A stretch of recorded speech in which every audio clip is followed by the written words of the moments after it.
안녕하세요. 대단히 반갑습니다. 호박꽃 변재영. 신념의 꽃이 있다. 옥토와 박토를 고집하지 않는다. 논두렁 밭두렁이면 어떠랴. 햇빛 안 줄기 드는 곳이면 쇠석 자갈밭이라도 마다하지 않는다.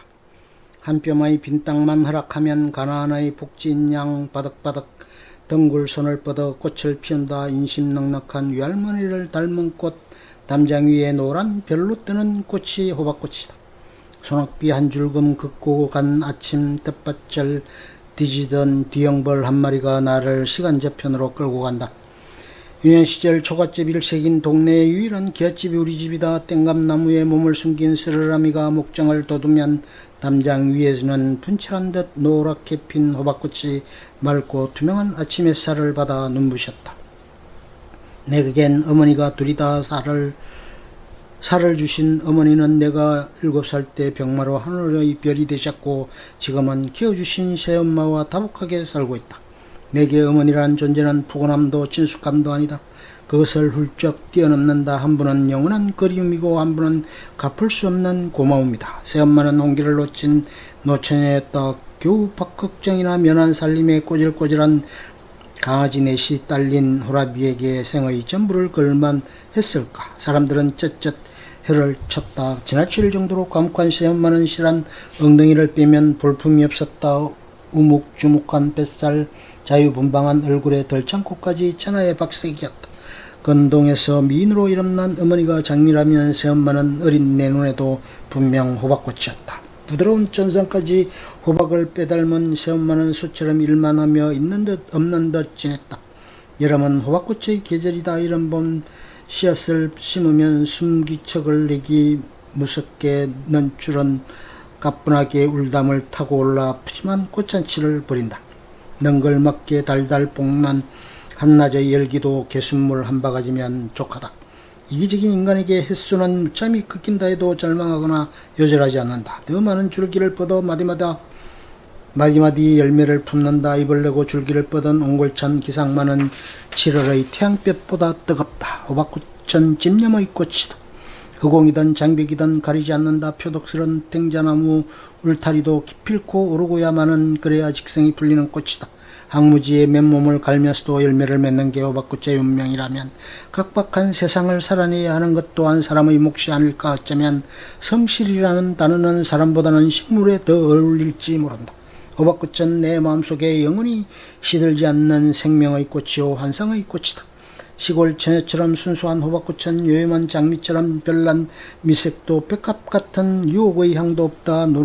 누렇게 익은 열매까지 촌부의 둔부를 떠올리게 하지 않는가. 이쯤 되니 호박꽃도 꽃이냐며 그 추녀의 대명사로 내몰려 애꿎은 여심만 박박 긁어놓는다.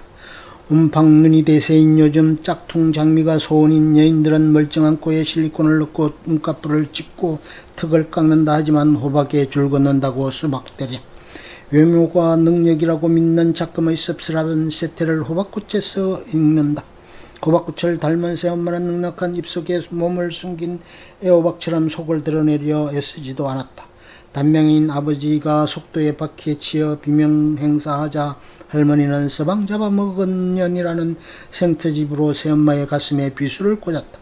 마음의 생채기에도 피가 나고 찐물이 나는 법 끄덩이라도 잡히는 날이면 새엄마는 디란에 있는 우물가에 앉아 하염없이 눈물을 훔쳤다.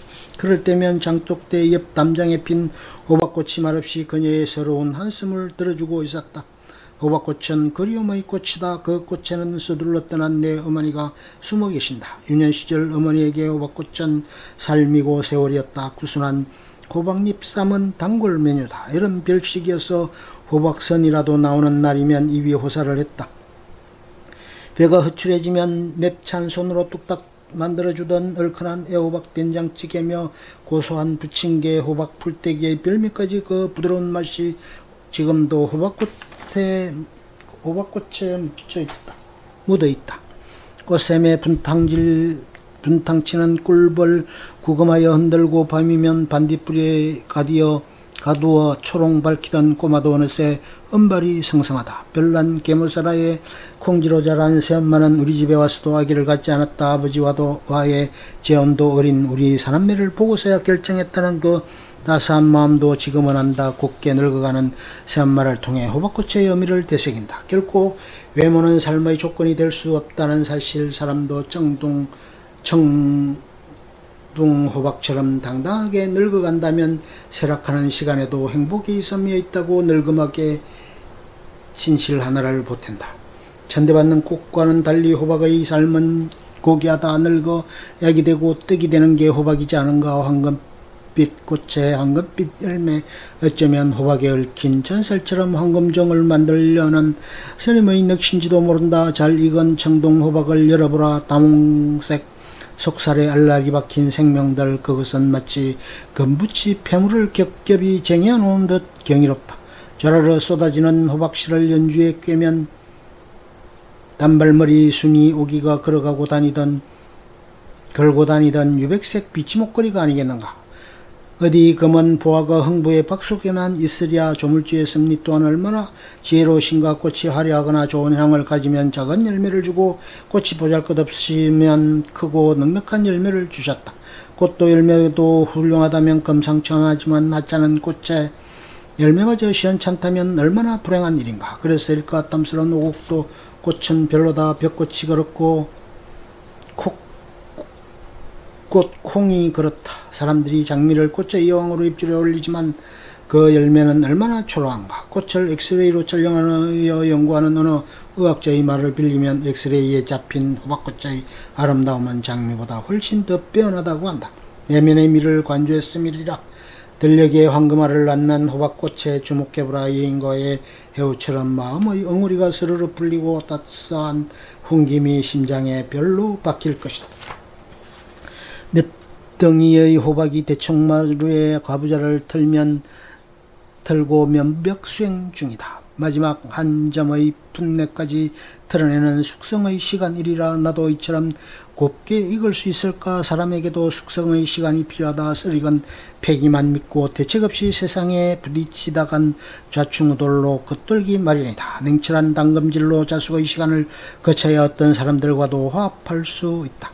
손톱만한 작은 씨앗이 모진 풍상을 이겨내고 바위만한 결실을 보기까지의 지난한 시간이 곧 내가 달려온 인생 역전이 아닐까. 호박꽃의 멋은 누가 뭐래도 진솔함이다. 가식이 없는 꽃은 늘 훤칠한 목을 뼈 당당하게 하늘의 시선을 모은다. 슬픔과 기쁨, 미움과 고마움도 한 심장에서 일색으로 피우는 꽃이 아니던가. 포용 관대함이라는 꽃말처럼 순박한 외모에서부터 믿음과 넉넉함이 묻어난다. 내 삶도 그랬으면 좋겠다.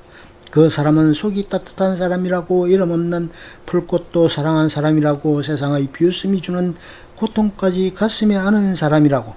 빗물에 세수한 호박꽃을 다시 바라본다. 마음이 푸근해진다. 나이가 들면 외모에도 자유로워지는 걸까. 나이살이부터 두꺼비 상이 된 내게 호박덩이 같다고 툭툭 던지는 아내의 툭마저 칭찬으로 들리니 나도 할 일 없이 늙어가고 있는 모양이다.